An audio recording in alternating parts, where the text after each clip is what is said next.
Hey there, members of the Night Crew, and folks who just love horror. Welcome to the Night Crew podcast, where shadows breathe and monsters listen.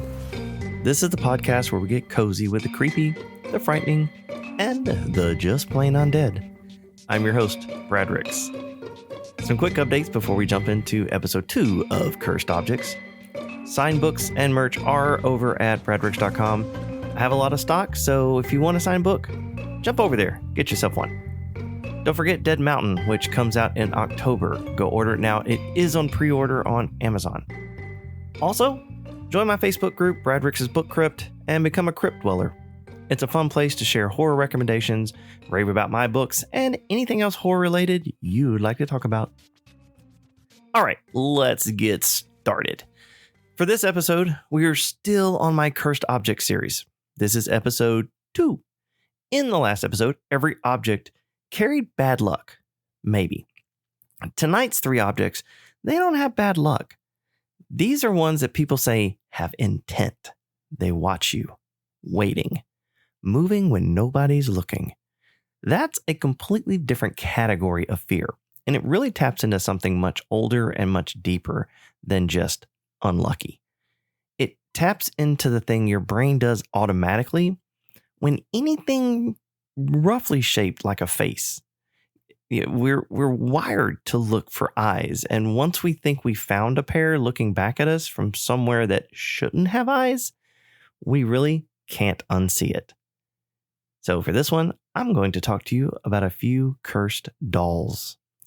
Dolls exploit that wiring better than anything else humans have ever made. Now, before we start, I do want to tell you a little funny story about dolls. So growing up, my sister had a curio cabinet of porcelain dolls, which, from the doll family, has to be the creepiest. And, you wonder why I'm a horror writer? Well, a number of years ago, when the kids were younger, I didn't want to do the whole elf on a shelf thing. That's kind of cheesy. So instead, my sister gave me 3 of the porcelain dolls she had as a kid. I randomly placed them around the house and in the hallways, calling it Doll in the Hall. I like to rhyme. I'd move them around. Yeah, my kids are scarred. What do you expect growing up in the house of a horror author? The good thing, therapy is covered under insurance. So, hey, I'll probably use one of the pictures I took of them on the stairs in my house as the image for this episode, in case you want to know what my kids had to grow up with. Now, don't feel sorry for them. They are well adjusted, mainly. All right, here we go. Now let's start with the one you've almost certainly seen on a movie poster. But first, I need to spend a minute clearing away the Hollywood version before we get to the real one. And the gap between them is one of the most interesting parts of the whole story. Now, as you can probably guess, you know who I'm talking about. If you've seen The Conjuring, you know Annabelle as a porcelain doll in a Victorian dress with a cracked, unsettling face, locked behind glass in a warded case with a sign reading, "Warning, positively do not open." That doll is a real prop, and it's a fantastic piece of production design. I even have a picture with one of the dolls from the film holding while it holds my debut novel, Fear Not the Dead. That image of the doll is not, however, remotely what the Annabelle looks like. The actual real-world doll at the center of the story is a soft cloth Raggedy Ann doll. Floppy, red yarn-haired, button-eyed, the kind of thing you'd find on a department store shelf in the 70s. Which is, if you think about it for a second, almost scarier than the movie version. A menacing porcelain doll fits the part. It's been born to play. A cheerful, cheap Raggedy Ann doll turning hostile is a much bigger swing away from what your brain really expects. Now, the story, as told by paranormal investigators Ed and Lorraine Warren, starts in 1970. A mother bought the Raggedy Ann doll from a hobby shop as a gift for her adult daughter, a student nurse in her 20s, generally identified in retellings as Donna, who lived in an apartment near Hartford, Connecticut, with her roommate, a fellow nursing student. At first, the doll just sat on Donna's bed. Then, according to the account, things started to shift. The women would leave the apartment and come home to find the doll in a different room or in a different position, sitting with its legs crossed a way neither of them recalled leaving it. At one point, they reportedly found it kneeling on the living room floor, having supposedly relocated itself from Donna's bedroom. Small pieces of parchment paper started turning up around the apartment with handwritten messages on them, saying things like, "Help us" and "Help Lou." Lou being the name of Donna's boyfriend. Neither woman had any parchment paper in the apartment to begin with. Now, eventually, the roommate reported waking to find the doll on her chest, and in really the most escalated version of the story, Donna's boyfriend, Lou, claimed to have been attacked in his sleep, waking with what looked like claw marks on his chest, despite being alone in a locked room. Frightened, the women brought in a medium who told them through some kind of seance that the doll was channeling the spirit of a little girl named Annabelle, Annabelle Higgins, who had died on the property years earlier and simply wanted a home and companionship inside the doll. Sympathetic and a little relieved by that story, the women agreed to let Annabelle stay. Well, that's when Ed and Lorraine Warren, the self-described demonologist who'd go on to become the two most famous paranormal investigators in America, entered the story. According to their own account, the Warrens took one look at the situation and rejected the medium's little girl story entirely. They believed no human spirit was involved at all, and that something inhuman had been using the sympathetic ghost story as a manipulation tactic to get itself invited into a home. The same way, Ed argued, a demon always tried to get itself invited in. They performed a blessing on the apartment and took the doll into their own custody. Lorraine claimed that on the drive home, the car's brakes inexplicably failed multiple times, and that the malfunction stopped the moment Ed splashed the doll with holy water from the back seat. The doll has lived ever since, by the Warrens' account, in a specially built glass case in their occult museum in Monroe, Connecticut, blessed regularly by a priest with a sign warning visitors never to open the case or touch the glass. The Warrens attributed a fatal motorcycle accident involving a young man who allegedly mocked the doll and touched the case against instructions to Annabelle's influence. Though, and let's kind of make this clear here, that incident, like nearly every other beat of the story, exists only in the Warrens' own retellings and the books written from their case files. There's no independent police report, no medical record, no contemporaneous newspaper account confirming any of it. It's worth remembering, too, that the Warrens built a career, a museum, and eventually a multi-billion-dollar film franchise on stories exactly like this one. Now, that doesn't automatically make it false, but it does mean the people telling the story had a very direct financial interest in it being told a certain way. Academic folklorists and skeptics who've examined the Warrens' broader body of work, including their more famous Amityville case, have generally been unkind to their reliability as investigators, pointing to inconsistencies across retellings and a consistent pattern of escalating drama in the versions told for television versus the versions told earlier. The most persistent critic here was a researcher named Joe Nickel, who spent decades as a senior investigator for the Committee for Skeptical Inquiry, specifically examining claims like this one.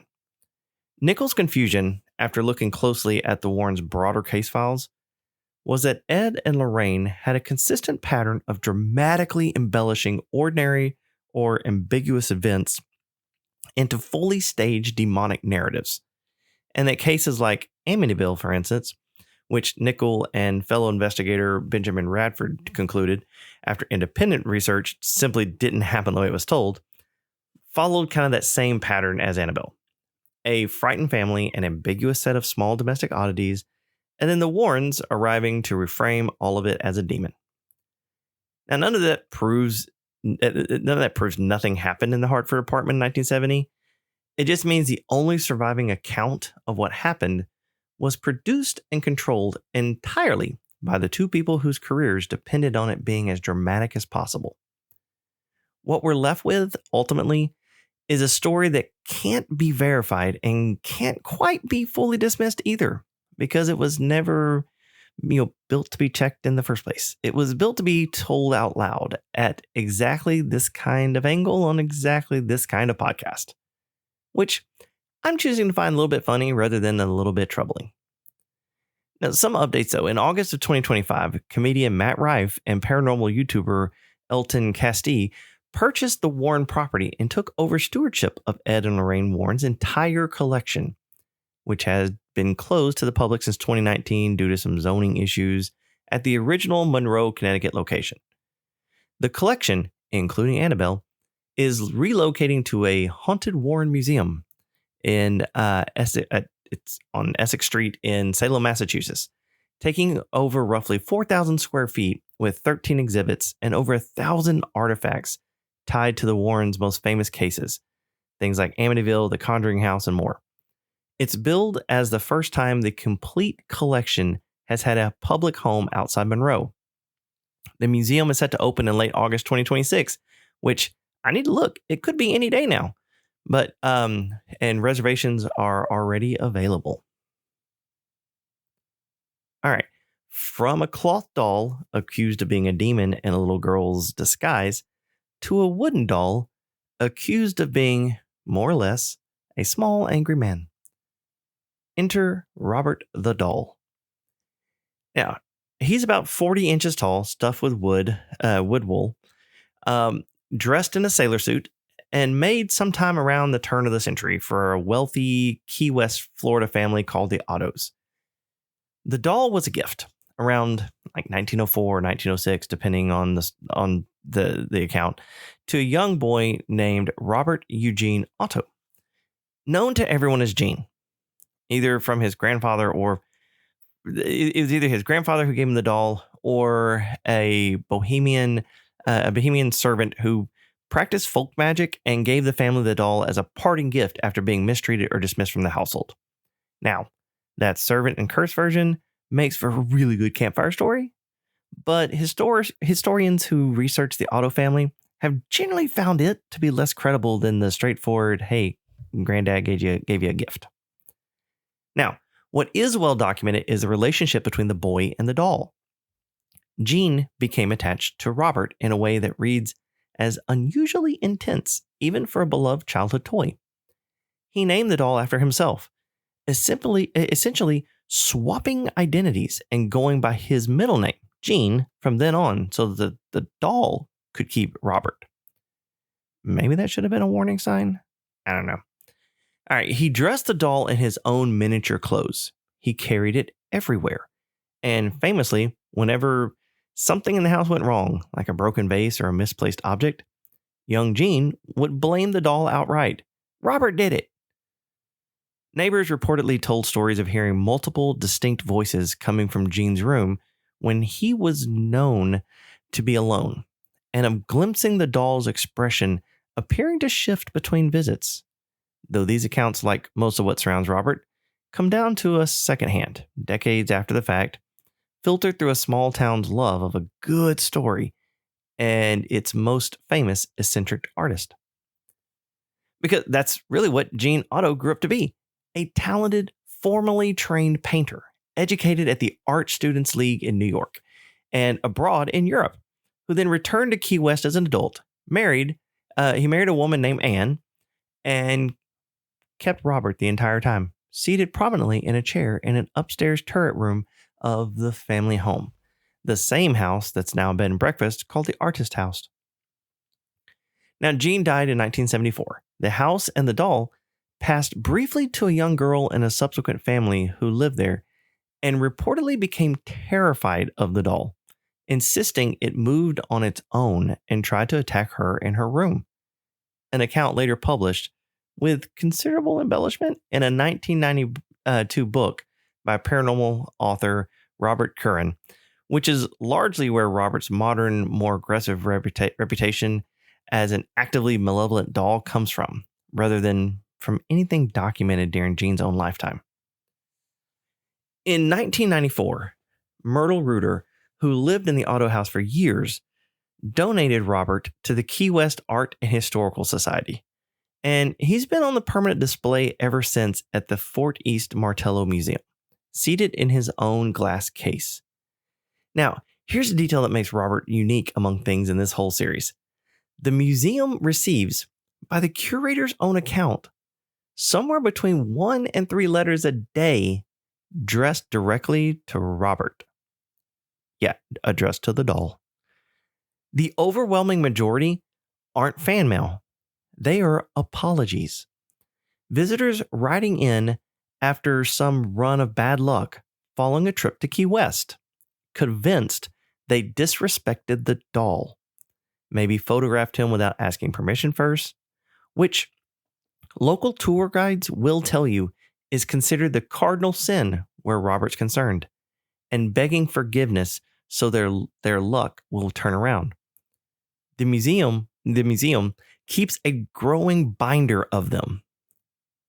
Now, I mentioned the museum's letter collection a minute ago, and I want to actually read you a couple because secondhand description doesn't quite land the same way. Now, one visitor wrote, "I want to express my deep regret for the things I said while I was visiting you, along with taking your picture without asking. Before meeting you, my life was going along okay. Since meeting you, life has gotten very hard for me. I would very much appreciate it if you release me of the curse you have on me." Now, another one from a woman describing what happened after she snapped an unauthorized photo. "Since then, my husband lost his diamond out of his ring. I tore my rotator cuff and my daughter's wedding was canceled. All happened before I returned home. Please stop the curse. I am truly sorry, and life is hard enough." The museum's collection, which now runs over 1,000 letters, catalogs claims ranging from car accidents and broken bones to job losses and divorces, nearly all of them tracing back to the same alleged offense, photographing Robert without first asking his permission out loud. It's become such an established piece of local etiquette that Key West tour guides will tell you about the photo rule before you've even reached the museum doors. Now, one thing I want to mention, because it gets repeated constantly online, Robert the doll did not inspire Chucky from the Child's Play movies. It's an extremely popular claim, but the timeline really doesn't add up. The first Child's Play film came out in 1988, which was 6 years before Robert arrived at the museum and became a public phenomenon in 1994. Don Mancini, who created Chucky, has been on the record saying his actual inspirations were the killer doll craze of the 1980s horror and earlier films like Trilogy of Terror, not a wooden sailor doll in a Florida museum most of the country hadn't even heard of yet. Robert's own biographers has said the same. It's a myth that grew up after the fact because it kind of makes for a good story, which maybe if you're kind of paying attention to this series should sound extremely familiar. All right, and now the newest object in tonight's lineup, and kind of in a strange way, the most documented. Because unlike Annabelle or Robert, we actually know, on the record, exactly who invented this one. And he told us himself. So this is called the Dybbuk Box. Now, first, the word Dybbuk in Jewish folklore is a specific kind of malevolent spirit. It comes from the Hebrew word Dybbuk, D-A-B-A-Q. It kind of means to cling. It's entering Yiddish and Jewish mysticism around the 16th century through the teachings of a mystic, Isaac Luria, and his followers. Now, a Dybbuk is understood as the restless, sinful soul of a dead person, unable to move on, that clings to and possesses a living body, traditionally requiring a rabbi skilled in exorcism to remove. It's real old, culturally specific concept.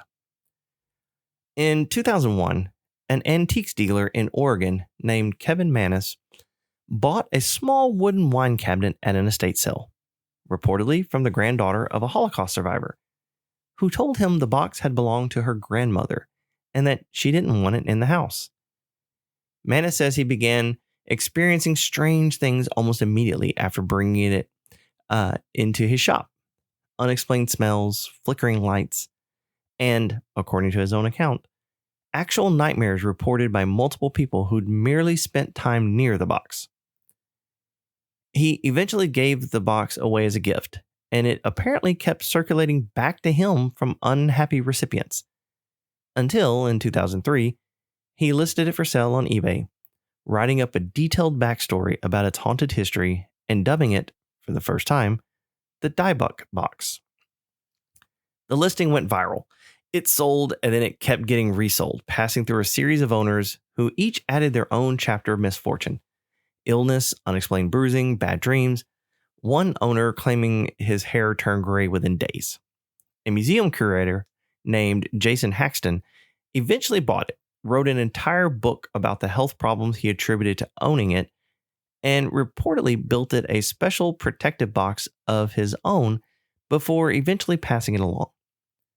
Journalist Leslie Gorenstein wrote up the eBay saga for the Los Angeles Times in 2004, which is really the moment the story broke out of a niche auction listing and into mainstream urban legend.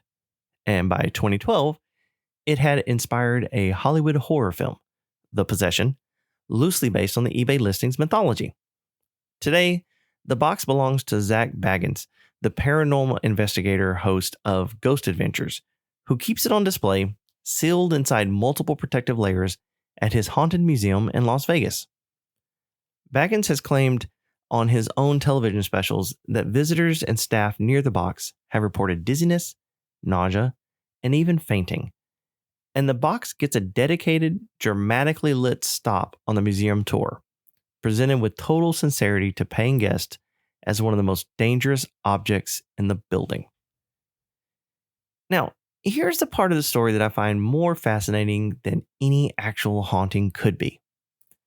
In later interviews, Kevin Mannis, the man who started all of it, openly admitted that he wrote the entire backstory as a piece of creative fiction to accompany the eBay listing.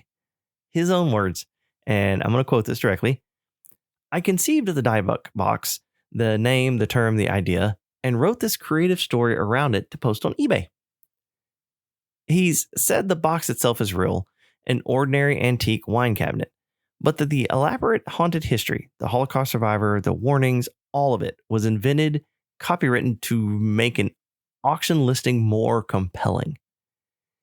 And it worked so well that it stopped being an admitted piece of fiction and became something people build entire television specials and feature films around. 20 years later, treated as established fact by people who've never heard the part where the guy who made it up told everyone he made it up. Don't you love the internet? All right, 3 objects tonight, and none of them, if you kind of strip away the mythology, are actually all that different from each other. A cloth doll that got assigned a demon's intent by 2 people whose entire livelihood depended on demons having intent. A wooden doll whose menace was written retroactively into a small town legend by an author working decades after the boy who actually owned it had died. And a wine cabinet that was never even pretending to be true until enough people wanted it to be. So what ties tonight together, I think, is that all 3 objects gave people permission to believe something was looking back at them. And really, once you believe that, once your brain accepts that the thing in the case has intent, every coincidence afterwards gets read as confirmation. A creak becomes a footstep. A cold room becomes a presence. That's not weakness or gullibility, by the way. That's just how human pattern recognition works, especially when it's pointed at something that looks enough like a face or a body to qualify. We're not built to leave a possible face unexamined. Dolls just happen to be extremely good at exploiting that default setting. Next time, we're moving from objects that seem to watch to objects that trail an actual body count. Real, documented deaths tied to specific chairs, cars, paintings, and mirrors. It gets a little heavier before it gets funnier again in a couple episodes, so buckle up. Well, that's it for the Night Crew podcast and the second episode of our series on cursed objects. Like I mentioned last time, it's not creatures like normal, but it's fun to step away from the creatures for a moment and turn our attention to something that doesn't immediately think of us as food. Some quick reminders before I let you go. Signed books and merch are at bradricks.com. Dead Mountain is on pre-order. It comes out October 13th. Already starting to get some great reviews. So definitely go grab that. Catch me on Facebook in the group Brad Ricks' Book Crypt.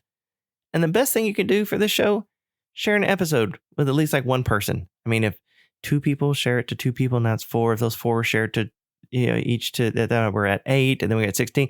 It could grow, and it would be awesome. All right, I'm Brad Ricks, reminding you to stay out of graveyards after dark, question people who don't show up in mirrors, and say goodnight to your dolls, just in case. Until next time, keep your curtains drawn, your sense of humor sharp, and your blood inside your body. Thanks for listening.